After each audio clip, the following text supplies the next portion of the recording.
Welcome to rhythm of learning. ഇന്നത്തെ ക്ലാസ്സിൽ നമ്മൾ പഠിക്കാൻ പോകുന്നത് റംസാർ ഉടമ്പടിയെ കുറിച്ചും അതുപോലെ തന്നെ ഇന്ത്യയിലെ പ്രധാനപ്പെട്ട റംസാർ സൈറ്റുകളെ കുറിച്ചുമാണ്. അപ്പൊ ആദ്യം തന്നെ നമ്മൾ മനസ്സിലാക്കേണ്ടത് എന്താണ് റംസാർ ഉടമ്പടി എന്നാണ്. അതായത് തണ്ണീർത്തടങ്ങളുടെ വിഭവങ്ങൾ, തണ്ണീർത്തടങ്ങളിൽ കാണപ്പെടുന്ന വിഭവങ്ങൾ, ഇവയുടെയൊക്കെ സംരക്ഷണത്തിന് വേണ്ടിയിട്ടും അത് നല്ല രീതിയിൽ ഉപയോഗിക്കുന്നതിന് വേണ്ടിയിട്ടും അന്താരാഷ്ട്ര തലത്തിൽ സൈൻ ചെയ്ത ഒരു ഉടമ്പടിയുടെ പേരാണ് റംസാർ ഉടമ്പടി എന്നത്. എങ്ങനെയാണ് ഈ ഉടമ്പടിക്ക് റംസാർ ഉടമ്പടി എന്ന പേര് വന്നത്? ഈ ഉടമ്പടി ഇറാനിലെ റംസാർ എന്ന് പറയുന്ന സ്ഥലത്താണ് സൈൻ ചെയ്തത്. അതുകൊണ്ടാണ് ഈ ഉടമ്പടിക്ക് എന്ത് വന്നത്? പേര് റംസാർ ഉടമ്പടി എന്ന പേര് വന്നത്. ഈ റംസാർ ഉടമ്പടി ഒപ്പുവെച്ച വർഷം 1971 ഫെബ്രുവരി 2 എന്നാണ്. 1971 ഫെബ്രുവരി 2. ആ ഫെബ്രുവരി 2 നമ്മൾ ലോക തണ്ണീർത്തട ദിനം എന്ന് വിശേഷിപ്പിക്കുന്നത്. അപ്പോൾ എന്താണ് ലോക തണ്ണീർത്തട ദിനം? ഫെബ്രുവരി 2 ലോക തണ്ണീർത്തട ദിനം. എന്താ അതിന്റെ പ്രത്യേകത? റംസാർ ഉടമ്പടി ഒപ്പുവെച്ച ദിനമാണ് ഈ ലോക തണ്ണീർത്തട ദിനമായി നമ്മൾ കൊണ്ടാടുന്നത് എന്ന് ഓർത്തു വെക്കും. അപ്പോ എന്താണ് റംസാർ ഉടമ്പടി എന്ന് നമുക്ക് മനസ്സിലായി. അപ്പൊ എന്താണ് റംസാർ സൈറ്റുകള്? ഈ 1971 റംസാർ കൺവെൻഷൻ പ്രകാരം അംഗീകരിക്കപ്പെട്ട അന്താരാഷ്ട്ര പ്രാധാന്യമുള്ള തണ്ണീർത്തടങ്ങളെയാണ് നമ്മൾ റംസാർ സൈറ്റുകൾ എന്ന് വിശേഷിപ്പിക്കുന്നത്. ഇത്രയും ക്ലിയർ ആയോ നിങ്ങൾക്ക്? അതായത് എന്താ നമ്മൾ ആദ്യം തന്നെ പറഞ്ഞേ? എന്താണ് റംസാർ ഉടമ്പടി എന്ന് പറഞ്ഞു? അതായത് തണ്ണീർത്തട വിഭവങ്ങൾ തുടങ്ങിയവ സംരക്ഷിക്കുന്നതിനും അവ നല്ല രീതിയിൽ ഉപയോഗിക്കുന്നതിനും വേണ്ടി അന്താരാഷ്ട്ര തലത്തിൽ ഒപ്പുവെച്ച ഒരു ഉടമ്പടിക്ക് വിളിക്കുന്ന പേരാണ് റംസാർ ഉടമ്പടി. ഇത് ഇറാനിലെ റംസാർ എന്ന് പറയുന്ന സ്ഥലത്ത് ഒപ്പുവെച്ചു എന്നുള്ളത് കൊണ്ട് ഈ ഉടമ്പടിക്ക് റംസാർ ഉടമ്പടി എന്ന പേര് വന്നു. ഈ ഉടമ്പടി ഒപ്പുവെച്ച വർഷം 1971 ഫെബ്രുവരി 2. അതുകൊണ്ട് തന്നെ ഈ ഫെബ്രുവരി 2 നമ്മൾ ലോക തണ്ണീർത്തട ദിനമായിട്ട് കൊണ്ടാടുന്നു.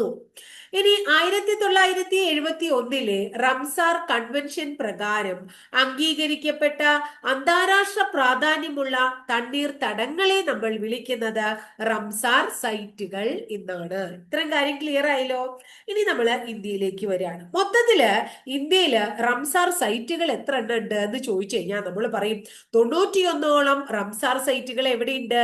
ഇന്ത്യയിലുണ്ട്. അത്രേ. അപ്പൊ ഇന്ത്യയിൽ എത്ര റംസാർ സൈറ്റുകളാണ് ഉള്ളത്? 91 റംസാർ. നിലവിൽ 2025 പുതിയത് വന്നതടക്കം ഇന്ത്യയിൽ 91 റംസാർ സൈറ്റുകൾ ഉണ്ട് എന്ന് ഓർത്തു വെക്കുക.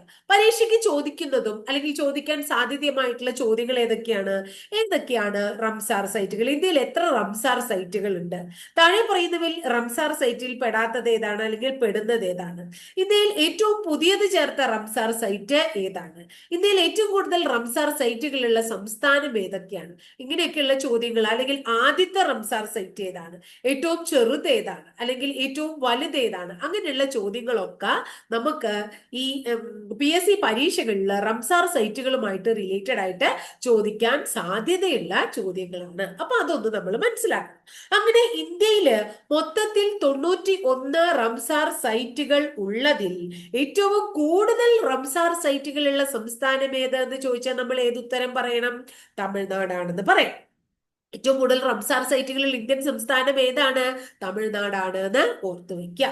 ഇനി ഇന്ത്യയിലെ ആദ്യത്തെ റംസാർ സൈറ്റ് ഒഡീഷയിലെ ചിൽക്ക തടാകമാണ്. അല്ലെങ്കിൽ ഏറ്റവും പഴയ റംസാർ സൈറ്റ് ഒഡീഷയിലെ ചിൽക്ക തടാകമാണ്. അപ്പൊ ഇന്ത്യയിലെ ആദ്യത്തേത് അല്ലെങ്കിൽ ഏറ്റവും പഴയത് ഏതാണ് റംസാർ സൈറ്റ്? ഒഡീഷയിലെ ചിൽക്കയാണ്. അതിനുശേഷം പിന്നെ കിയോലാഡിയോ നാഷണൽ പാർക്കും കൂടെ വന്നു. എവിടത്തെയാണെന്ന് നമുക്കറിയാം, രാജസ്ഥാനിലെ അല്ലെ. അപ്പൊ ഒഡീഷയിലെ ചിൽക്കയും രാജസ്ഥാനിലെ കിയോലാഡിയോ നാഷണൽ പാർക്കുമാണ് ഏറ്റവും പഴക്കം ചെന്ന റംസാർ സൈറ്റുകൾ എന്ന് വിശേഷിപ്പിക്കുന്നത്. ഇനി ഇന്ത്യയിലെ ഏറ്റവും വലിയ റംസാർ സൈറ്റ് എന്ന് വിശേഷിപ്പിക്കുന്നത് വിശേഷിപ്പിക്കുന്നത് ഏതിനെയായിരിക്കും? നിങ്ങൾക്ക് എല്ലാവർക്കും അറിയാവുന്ന ഒരു ആൻസർ ആണ് അത്. വെസ്റ്റ് ബംഗാളിലെ സുന്ദർബൻ ആണ്. ഇന്ത്യയിലെ ഏറ്റവും വലിയ റംസാർ സൈറ്റ് ഏതാണ്? വെസ്റ്റ് ബംഗാളിലെ സുന്ദർബനെയാണ് ഇന്ത്യയിലെ ഏറ്റവും വലിയ റംസാർ സൈറ്റ് എന്ന് വിശേഷിപ്പിക്കുന്നത്.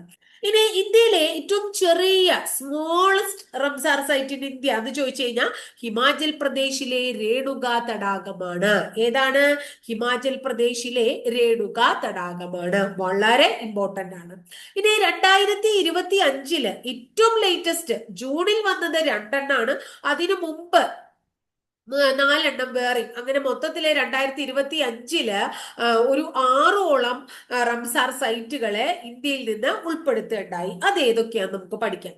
ഏറ്റവും അവസാനം ഈ 2025 ജൂണിൽ വന്ന 2 രാജസ്ഥാനിലാണ്. ഒന്നിന്റെ പേര് ഗിച്ചൻ എന്നും അടുത്തത് മെനാർ എന്നുമാണ്. അപ്പം രാജസ്ഥാനിലെ ഗിച്ചൻ, മെനാർ തുടങ്ങിയവയാണ് 2 പ്രധാനപ്പെട്ട തണ്ണീർത്തടങ്ങളാണ്.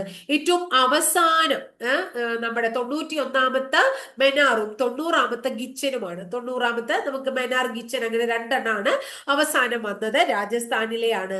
ഈ 2 ഗിച്ചനെയും മെനാറിനെയും എന്തുകൊണ്ട് റംസാർ സൈറ്റിൽ ഉൾപ്പെടുത്തി എന്ന് ചോദിച്ചു കഴിഞ്ഞാൽ അത് നമ്മൾ മനസ്സിലാക്കേണ്ടത് എന്താണ്? അവിടുത്തെ പക്ഷി വൈവിധ്യമാണ്. അതായത് വിവിധ തരത്തിലുള്ള പക്ഷികളെ കാണപ്പെടുന്ന സ്ഥലമാണ് രാജസ്ഥാനിലെ ഗിച്ചനും അതുപോലെ തന്നെ മെനാറും. അതുകൊണ്ടാണ് അവയെ ഏറ്റവും അവസാനം ഇപ്പൊ ലേറ്റസ്റ്റ് ആയിട്ട് നമ്മള് എന്തില് ഉൾപ്പെടുത്തിയത്? റംസാർ സൈറ്റിൽ ഉൾപ്പെടുത്തിയത്. അത് നമ്മള് മനസ്സിലാക്കണം. ഇനി 2025 തന്നെ തമിഴ്നാട്ടിൽ നിന്ന് 2 ഏതൊക്കെയാണെന്നറിയോ നിങ്ങൾക്ക്? തേർത്തങ്കൽ പക്ഷി സങ്കേതം, തമിഴ്നാട്ടിലെ തേർത്തങ്കൽ പക്ഷി സങ്കേതവും തമിഴ്നാട്ടിലെ സക്കരക്കോട്ടൈ പക്ഷി സങ്കേതവും 2025 റംസാർ സൈറ്റിൽ ഉൾപ്പെട്ടിട്ടുള്ളതാണ്. അപ്പൊ 2025 തന്നെ തമിഴ്നാട്ടിൽ നിന്ന് തേർത്തങ്കൽ പക്ഷി സങ്കേതം, 2025 തന്നെ തമിഴ്നാട്ടിൽ നിന്നുള്ള സക്കരക്കോട്ടൈ പക്ഷി സങ്കേതം തുടങ്ങിയവ റംസാർ ലിസ്റ്റിൽ ഇടം നേടി. കൂടാതെ ജാർഖണ്ഡിലെ ഉദ്വാ തടാകം, തടാകവും 2025 ഇടം നേടിയതാണ്. ജാർഖണ്ഡിലെ ഉദ്വാ തടാകം. ഇനി അടുത്തത് ഗേച്ചിയോ പാൽരി എന്ന് പറയുന്ന ഒരു ചതുപ്പ് നിലമുണ്ട് സിക്കിമില്. ഗേച്ചിയോ പാൽരി. എന്താണ്? ഗേച്ചിയോ പാൽരി എന്നൊരു ചതുപ്പ് നിലത്തിന്റെ പേരാണ്. സിക്കിമിലാണ്. അതും 2025 നമ്മുടെ റംസാർ സൈറ്റിൽ ഇടം നേടിയതാണ്. 2025 ഏറ്റവും അവസാനം വന്നത് രാജസ്ഥാനിലെ ഗിച്ചറും മെനാറും അതുപോലെ തന്നെ സിക്കിമിലെ ഗേച്ചിയോ പാൽരി, തമിഴ്നാട്ടിലെ സക്കരക്കോട്ടൈ, തേർത്തങ്കൽ തുടങ്ങിയവയൊക്കെ തന്നെ 2025 ഇന്ത്യയിൽ നിന്നും റംസാർ സൈറ്റിൽ 2025 ഇടം നേടിയ സൈറ്റുകളാണ് എന്ന് ഓർത്തു വെക്കണം നിങ്ങൾ കേട്ടോ. വളരെ ഇമ്പോർട്ടന്റ് ആണ്. അപ്പൊ റംസാർ സൈറ്റുകളെ കുറിച്ചാണ് നമ്മൾ പറഞ്ഞത്. ഇനി 91 നമ്മൾ പഠിക്കാൻ പറ്റിയില്ലെങ്കിൽ കൂടി പ്രധാനപ്പെട്ട കുറച്ച് സൈറ്റുകൾ നമ്മൾ ഓർത്തു വെക്കണം. പലപ്പോഴും പരീക്ഷയ്ക്ക് കണ്ടിട്ടുള്ളതും ചോദിച്ചിട്ടുള്ളതും ചോദിക്കാൻ സാധ്യതയുള്ളതുമായിട്ടുള്ള കുറച്ച് ചോദ്യങ്ങളും കൂടി നമ്മൾ ഓർത്തു വെക്കണം കേട്ടോ. പരീക്ഷയ്ക്ക് ചോദിക്കാൻ നമ്മളോട്, അതായത് എന്താണ് താഴെ പറയുന്നതിൽ ഈ റംസാർ സൈറ്റിന്റെ നിർവചനം എന്ത് വേണമെങ്കിൽ എന്നൊക്കെ നമുക്ക് സ്റ്റേറ്റ്മെന്റ് രൂപത്തിലുള്ള ചോദ്യങ്ങളിൽ വേണമെങ്കിൽ ചോദിക്കാം. 1971 റംസാർ കൺവെൻഷൻ പ്രകാരം അംഗീകരിക്കപ്പെട്ട അന്താരാഷ്ട്ര പ്രാധാന്യമുള്ള തണ്ണീർത്തടങ്ങളെ നമ്മൾ റംസാർ സൈറ്റുകൾ എന്ന് വിശേഷിപ്പിക്കുന്നു. മനസ്സിലായോ? 1971 റംസാർ കൺവെൻഷൻ പ്രകാരം അംഗീകരിക്കപ്പെട്ട അന്താരാഷ്ട്ര പ്രാധാന്യമുള്ള തണ്ണീർത്തടങ്ങളാണ് റംസാർ സൈറ്റുകൾ. അത് ഒന്ന്. ഇനി റംസാർ സൈറ്റുകൾ എത്ര ഉണ്ട് എന്നും കൂടെ പറയാണ് നമ്മൾ. ഒരു റിവിഷൻ പോലെ എത്ര ഉണ്ടെന്ന് പറഞ്ഞു നമ്മള്. ഇന്ത്യയിൽ തന്നെ 91 ഉണ്ട്. ഇന്ത്യയിൽ പുതിയതായി ചേർത്ത റംസാർ സൈറ്റ് ഏതൊക്കെയാണ്? രാജസ്ഥാനിലെ ഗിച്ചൻ അതുപോലെ തന്നെ മെനാർ തുടങ്ങിയവയാണ്. ഇനി അടുത്തത്, എന്തുകൊണ്ടാണ് ഗിച്ചനെയും മെനാറിനെയും നമ്മുടെ പട്ടികയിൽ ചേർത്തത് എന്ന് ചോദിച്ചു കഴിഞ്ഞാൽ നമ്മൾ എന്തു പറയും? അതായത് 2 തണ്ണീർത്തടങ്ങളും സമ്പന്നമായ പക്ഷി വൈവിധ്യം ഉള്ളവയാണ്. അതുകൊണ്ടാണ് ഇവയെ എന്തിൽ ചേർത്തത്? റംസാർ ലിസ്റ്റിൽ ചേർത്തത്. ഇനി ഏറ്റവും കൂടുതൽ റംസാർ സൈറ്റുകളുള്ള ഇന്ത്യൻ സംസ്ഥാനം ഏതാണ്? തമിഴ്നാടാണ് ഏറ്റവും കൂടുതൽ റംസാർ സൈറ്റുകളുള്ള ഇന്ത്യൻ സംസ്ഥാനം. ആദ്യത്തെ റംസാർ സൈറ്റ് ഏതാണ്? ഒഡീഷയിലെ, അല്ലെങ്കിൽ ഏറ്റവും പഴക്കം ചെന്നത് ഏതാണ്? ഒഡീഷയിലെ ചിൽക്ക തടാകവും രാജസ്ഥാനിലെ കിയോലാഡിയോ നാഷണൽ പാർക്കുമാണ്. ഏറ്റവും വലിയ റംസാർ സൈറ്റ് ഏതാണ്? വെസ്റ്റ് ബംഗാളിലെ സുന്ദർബൻ ആണ്. ഇന്ത്യയിലെ ഏറ്റവും ചെറിയ സ്മോളസ്റ്റ് ഏതാന്ന് ചോദിച്ചാൽ ഹിമാചൽ പ്രദേശിലെ രേണുക തടാകമാണ്. ഇനി അതുപോലെ തന്നെ ചോദിക്കാൻ സാധ്യതയുള്ളതാണ്, നമുക്ക് ചോദിക്കാം. അതായത് നമ്മുടെ കേരളത്തിൽ നിന്ന് റംസാർ സൈറ്റുകൾ ഇല്ലേ? ഏതൊക്കെയാണ്? കേരളത്തിൽ നിന്നുള്ള റംസാർ സൈറ്റുകൾ എന്ന് ചോദിച്ചാൽ നമ്മൾ ഏതൊക്കെ പറയും? അഷ്ടമുടി തണ്ണീർത്തടം, ശാസ്താംകോട്ട തടാകം, വേമ്പനാട്ട് കോൾ തണ്ണീർത്തടം, ഇവയൊക്കെ തന്നെ കേരളത്തിൽ നിന്നുള്ളതാണ്. ഏതൊക്കെയാണ്? അഷ്ടമുടി, ശാസ്താംകോട്ട, വേമ്പനാട്. അഷ്ടമുടി തണ്ണീർത്തടം, ശാസ്താംകോട്ട തണ്ണീർത്തടം, വേമ്പനാട് കോൾ തണ്ണീർത്തടം തുടങ്ങിയവ കേരളത്തിൽ നിന്നുള്ള പ്രധാനപ്പെട്ട തണ്ണീർത്തടങ്ങളാണ് എന്ന് ഓർത്തുവെക്കുക. റംസാർ സൈറ്റിൽ ഇടം നേടിയ തണ്ണീർത്തടങ്ങളാണ്. ഇനി പ്രധാനപ്പെട്ട കുറച്ച് തണ്ണീർത്തടങ്ങളെ ഞാൻ പറയാം. പലപ്പോഴും പരീക്ഷയ്ക്ക് കണ്ടിട്ടുള്ള ചില ചോദ്യങ്ങളാണ്. ഒന്ന്, കൊല്ലേരു തടാകം. കൊല്ലേരു എവിടെയാണ്? ആന്ധ്രാപ്രദേശിലെ കൊല്ലേരു വളരെ ഇമ്പോർട്ടന്റ് ആയിട്ടുള്ള ഒന്നാണ്. അത് നമ്മുടെ ഈ റംസാർ ലിസ്റ്റിൽ ഇടം നേടിയിട്ടുള്ള ഒരു തണ്ണീർത്തടമാണ്. ആന്ധ്രാപ്രദേശിലെ കൊല്ലേരു തടാകം. ആന്ധ്രാപ്രദേശിലെ കൊല്ലേരു. അതുപോലെ തന്നെ ഹിമാചൽ പ്രദേശിലെ രേണുക തടാകം. ഹിമാചൽ പ്രദേശിലെ രേണുക തടാകം വളരെ ഇമ്പോർട്ടന്റ് ആണ്. ഹിമാചൽ പ്രദേശിലെ രേണുക. ഗുജറാത്തിലെ നൽ സരോവർ. ഗുജറാത്തിലെ നൽ സരോവർ ബേർഡ് സാങ്ച്വറി. ഗുജറാത്തിലെ നൽ സരോവർ ബേർഡ് സാങ്ച്വറി വളരെ ഇമ്പോർട്ടന്റ് ആണ്. ഗുജറാത്തിലെ നൽ സരോവർ. ഇനി അടുത്തത് ഹരിയാനയിലെ സുൽത്താൻപൂർ നാഷണൽ പാർക്ക്. ഹരിയാനയിലെ സുൽത്താൻപൂർ നാഷണൽ പാർക്ക് ഓർത്തു വെക്കുക. ഹരിയാനയിലെ ഏതാന്നാ പറഞ്ഞത്? Sultanpur national park. അതുപോലെ തന്നെ നമ്മുടെ കേരളത്തിലെ നമ്മൾ പറഞ്ഞു കഴിഞ്ഞു. ഇനി അടുത്തത് പറയാൻ വളരെ ഇമ്പോർട്ടന്റ് ആയിട്ടുള്ളത് മഹാരാഷ്ട്രയിലെ ഒരു ക്രേറ്റർ തടാകമായിട്ടുള്ള ലോണാർ തടാകം. മഹാരാഷ്ട്രയിലെ ലോണാർ തടാകം എപ്പോഴും പരീക്ഷയ്ക്ക് ചോദിച്ചു കണ്ടിട്ടുള്ളതാണ്. ലോണാർ തടാകം എവിടെയാണ്? മഹാരാഷ്ട്രയിലാണ്. ഒരു കാര്യം കൂടി ഓർക്കുക. അപ്പൊ അത് എന്താണ്? റംസാർ സൈറ്റില് ഇടം നേടിയിട്ടുള്ളതാണ്. അടുത്തത് മണിപ്പൂരിലെ ഏതായിരിക്കും? ലോക്തക് തടാകം. മണിപ്പൂരിലെ ഏതാണ്? ലോക്തക് തടാകം വളരെ ഇമ്പോർട്ടന്റ് ആണ്. മണിപ്പൂരിലെ ലോക്തക് തടാകം. ഇനി ഒഡീഷയിലെ ചിൽക്ക നമ്മൾ ഏറ്റവും പഴക്കം ചെന്നതാണ് എന്ന് പറഞ്ഞു. അതുപോലെ തന്നെ ഒഡീഷയിൽ വേറൊരെണ്ണം കൂടി ഉണ്ട്. ഒഡീഷയിൽ കുറെ അധികം ഉണ്ട്. ഒഡീഷയിലെ അടുത്ത വളരെ പ്രധാനപ്പെട്ടതാണ് ബിറ്റാർ കണിക. ഏതാണ്? ബിറ്റാർ കണിക. കണ്ടൽക്കാടാണ് ഒഡീഷയിലെ ബിറ്റാർ കണിക. അതും റംസാർ ലിസ്റ്റിൽ ഇടം നേടിയിട്ടുണ്ട്. അതുപോലെ ഒറീസയിലെ ഹീരാക്കുഡ് റിസർവോയർ. ഒറീസയിലെ ഹീരാക്കുഡ് റിസർവോയർ ഇതും നിങ്ങൾ ഓർത്തു വെക്കണം. ഒറീസയിലെ ഹീരാക്കുഡ് റിസർവോയർ. നെക്സ്റ്റ് വൺ പഞ്ചാബിലെ വളരെ പ്രധാനപ്പെട്ട ഒരെണ്ണുണ്ട്, കാഞ്ചിലി തണ്ണീർത്തടം. പഞ്ചാബിലെ ഏതാണ്? കാഞ്ചിലി തണ്ണീർത്തടം. പഞ്ചാബിലെ കാഞ്ചിലി. അടുത്തത് രാജസ്ഥാനിലെ സംഭാർ തണ്ണീർത്തടം. രാജസ്ഥാനിലെ സംഭാർ തണ്ണീർത്തടം വളരെ പ്രധാനമാണ്. രാജസ്ഥാനിലെ സാമ്പാർ തണ്ണീർത്തടം എന്ന് പറയുന്നത് ഓർത്തു വെക്കണം. ഇനി അടുത്തത് വളരെ പ്രധാനപ്പെട്ടതാണ്. തമിഴ്നാട്ടിലെ ഒരെണ്ണം പോയിന്റ് കാലിബർ. അതൊരു ബേർഡ് സാങ്ച്വറി ആണ്. അതുപോലെ തന്നെ വൈൽഡ് ലൈഫ് സാങ്ച്വറി ആണ്. തമിഴ്നാട്ടിലെ പോയിന്റ് കാലിബർ. ഏതാണ് തമിഴ്നാട്ടിലെ? പോയിന്റ് കാലിബർ. അതുപോലെ തന്നെ തമിഴ്നാട്ടിലെ വേടന്തങ്കൽ. ഏതാണ്? തമിഴ്നാട്ടിലെ വേടന്തങ്കൽ. തമിഴ്നാട്ടിലെ കരൈവെട്ടി. ഏതാണ്? തമിഴ്നാട്ടിലെ കരൈവെട്ടി വളരെ ഇമ്പോർട്ടന്റ് ആണ്.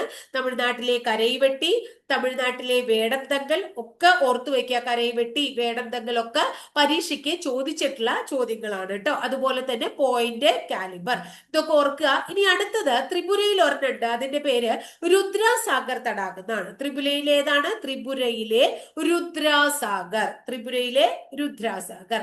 ഇനി അടുത്തത് യൂണിയൻ ടെറിട്ടറിയായ ജമ്മു കാശ്മീരിലെ വൂളാർ തടാകം. ഏതാണ്? ജമ്മു കാശ്മീരിലെ വൂളാർ തടാകം വളരെ പ്രധാനമാണ്. വൂളാർ തടാകം ജമ്മു കാശ്മീരിലെ ഏതാണ്? വൂളാർ തടാകം ഓർത്തു വെക്കണം കേട്ടോ. ഇനി അടുത്തത് സർസായ് നവർ. ഏതാണ്? സർസായ് നവർ. ഏതാണത്? ഉത്തർപ്രദേശിലെ സർസായ് നവർ. ഉത്തർപ്രദേശിലെ സർസായ് നവർ വളരെ ഇമ്പോർട്ടന്റ് ആണ്. ഉത്തർപ്രദേശിലെ സർസായ് നവർ നോക്കുക. അടുത്തത് വെസ്റ്റ് ബംഗാളിലെ സുന്ദർബൻ. നമ്മൾ നേരത്തെ പഠിച്ചു, ഏറ്റവും വലുതാണ് വെസ്റ്റ് ബംഗാളിലെ സുന്ദർബൻ. ഇനി നെക്സ്റ്റ് വൺ നാഖി പക്ഷി സങ്കേതം. ബീഹാറിലാണത്. ഏതാണ്? നാഖി പക്ഷി സങ്കേതം. നഖത്തിന്റെ നാഖി പക്ഷി സങ്കേതം ട്ടോ. ബീഹാറിലെ നാഗി ഒരെണ്ണം, ഗംഗയുടെ കായുള്ള നാഗി പക്ഷി സങ്കേതം ഉണ്ട്, നഖി പക്ഷി സങ്കേതം ഉണ്ട്. രണ്ടെണ്ണം ഉണ്ട്. രണ്ടും ബീഹാറിൽ തന്നെയാണ്. രണ്ടും ഏതിലും പെടുന്നത് തന്നെയാണ്? റംസാർ സൈറ്റിൽ പെടുന്നത് തന്നെയാണ്. അപ്പോ ഇത്തരം റംസാർ സൈറ്റുകളൊക്കെ തന്നെ ഇപ്പൊ ഞാൻ പറഞ്ഞിട്ടുള്ള റംസാർ സൈറ്റുകളൊക്കെ തന്നെ പല സമയങ്ങളിലായിട്ട് ഇന്ത്യയിൽ നിന്ന് നമ്മുടെ റംസാർ ഉടമ്പടി പ്രകാരം റംസാർ സൈറ്റുകളായിട്ട് പ്രഖ്യാപിക്കപ്പെട്ടിട്ടുള്ള സൈറ്റുകളാണ് എന്ന് ഓർത്തു വെക്കുക. ഇത്രയാണ് ഇന്നത്തെ റംസാർ സൈറ്റുകളെ കുറിച്ച് പഠിക്കാനുള്ളത്. അപ്പൊ എത്ര പ്രധാനപ്പെട്ട 91 എണ്ണവും നമ്മളിവിടെ പറഞ്ഞിട്ടൊന്നുമില്ല. പ്രധാനപ്പെട്ട കുറെ കാര്യങ്ങൾ നമ്മളിവിടെ പറയണ്ടായി. പിന്നെ ആദ്യം വന്നത് വലുത്, ചെറുത്, എത്ര എണ്ണം ഉണ്ട് അല്ലെ, അതുപോലെ അവസാനം വന്നത് ഏതാണ്, ഇതൊക്കെ വളരെ ഇമ്പോർട്ടന്റ് ആയിട്ടുള്ള കാര്യങ്ങളാണ്. അപ്പൊ ഇത്രയും കാര്യങ്ങൾ നിങ്ങൾക്ക് ക്ലിയർ ആയിട്ടുണ്ടാവും എന്ന് വിചാരിക്കുന്നു. എന്റെ ക്ലാസ് ഇഷ്ടപ്പെടുകയാണെങ്കിൽ ഒന്ന് ലൈക്ക് ചെയ്യുക ക്ലാസ്, അതുപോലെ തന്നെ കൂട്ടുകാർക്ക് നിങ്ങളൊന്ന് ഷെയർ ചെയ്ത് കൊടുക്കുക. ആദ്യമായിട്ട് ചാനൽ കാണുന്നവർ ചാനൽ ഒന്ന് സബ്സ്ക്രൈബ് ചെയ്യുക. അതോടൊപ്പം ആ ബെല്ലൈക്കൺ കൂടി ഒന്ന് എനേബിൾ ചെയ്യുമ്പോൾ ഞാൻ ഓരോ ദിവസം അപ്ലോഡ് ചെയ്യുന്ന വീഡിയോസ് കൃത്യമായിട്ട് നിങ്ങൾക്ക് നോട്ടിഫിക്കേഷൻ ആയിട്ട് ലഭിക്കുകയും ചെയ്യും. അപ്പൊ അടുത്ത ദിവസം മറ്റൊരു വീഡിയോ ആയിട്ട് നമുക്ക് വീണ്ടും കാണാം കേട്ടോ.